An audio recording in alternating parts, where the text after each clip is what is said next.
Guys, welcome to my channel. If you're new, my name is Din and I'm going to show you how to prepare your ingredients, mix the spices and then cook the dish.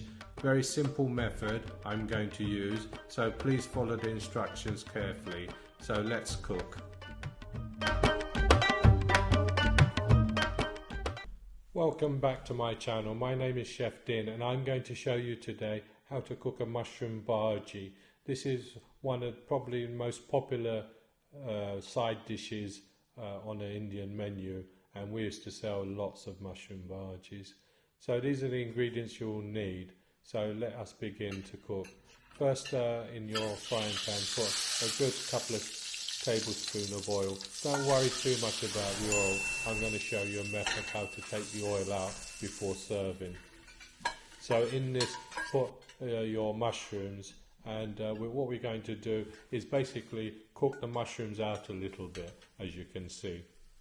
So what we're going to do is add some green peppers to this as well and give them a good stir. Don't have the heat too hot, we don't want to burn anything, we want to just gently fry the mushrooms.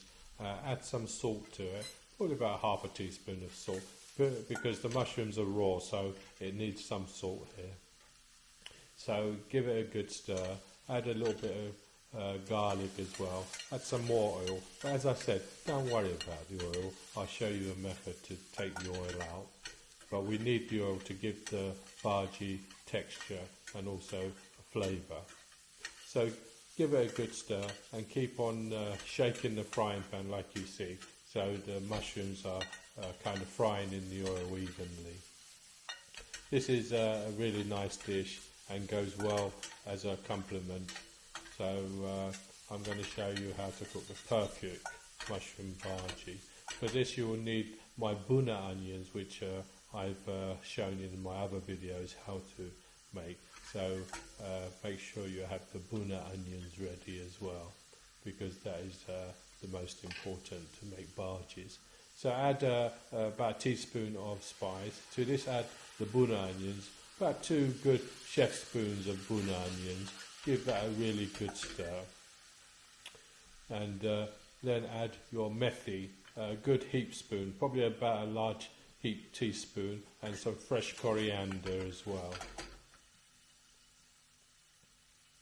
To this we're going to also add some tomatoes, probably about 6 pieces, small pieces of tomato. Give that a good stir as well.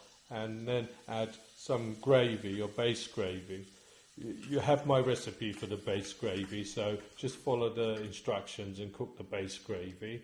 Add probably about about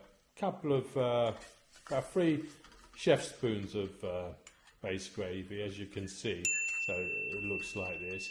Now we're going to bring this to the boil and let it cook out and thicken a little bit.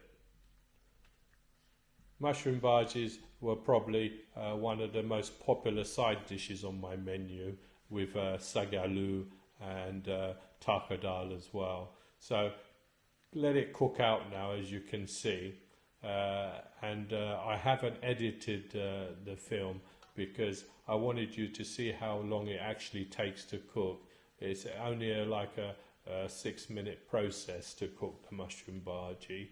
So keep on stirring it occasionally, not too much, and if you find it's too hot, just turn it down a little bit, as you can see, and it should taste just perfect once it's cooked. Mushroom bhajees are probably one of the most popular side dishes on the menu, and we used to sell lots of them. But remember, I was saying at the beginning, don't worry about the oil. Well, this is the process I'm going to show you to take out the oil. So we put in roughly about 2.5 tablespoons or chef spoons of oil. Now I'm going to show you how to take it out. Now bring the heat to the frying pan really high now and just lift and tilt it forward like you can see. And you'll find all the oil will go down to the bottom, as you can see. And then all you have to do is basically take the mushrooms out and put it into the dish, and leaving the oil behind, because none of us like the oil, as you know. See, there's probably about 2 chef spoons of oil, the amount of oil I've put in. So we've used the oil to give our mushrooms a nice texture, but we're leaving behind all the oil. So that's my take of mushroom bhajee. Let me know in your comments what you think, and bye for now.